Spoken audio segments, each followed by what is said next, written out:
Associate Professor Myfanwy Maple from the University of New England. I'm also a Director on the Board of Suicide Prevention Australia and Chair of the National Conference Program Committee.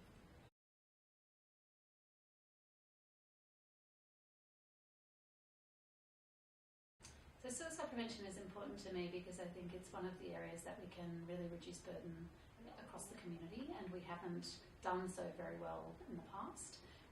Obviously Suicide Prevention Australia's goal is to halve suicides, and I think we can get there if we all start working together, working collaboratively, reducing stigma and reducing that burden on individuals, families and communities.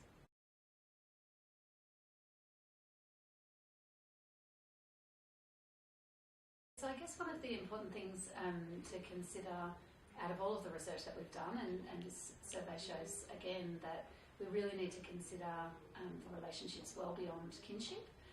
In the past we've really thought about providing support and services to immediate family members, which is important, but also thinking much more broadly about other people who might be exposed to suicide and who might then have adverse outcomes.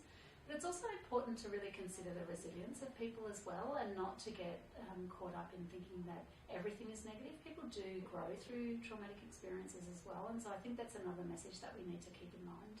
So essentially, this is a really big pilot study. So what we can do from having this amount of people participate and the things that we can report on means that we've got a really solid basis for applying for funding into the future. Certainly we hope that the government does come through with the money that was promised in the election campaign, and we can really start to target that research. Obviously it sits within the National Suicide Prevention Research Action Plan, and we can start to really make some good steps there into the future.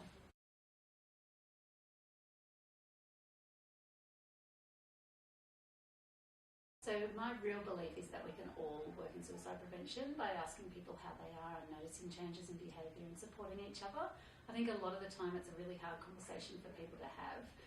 We hear all the time, and one of the participants in the survey even said, you know, I hope she wasn't going to do anything stupid. That doesn't really connect to somebody who is thinking of ending their life.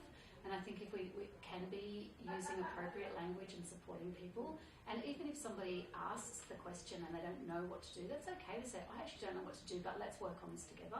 So I think in every community we can all become advocates for change, and we can start to reduce the burden of both suicide ideation, attempt and following death by suicide, so that people aren't struggling with this on their own and not knowing where to access services, that we should all just take care of each other.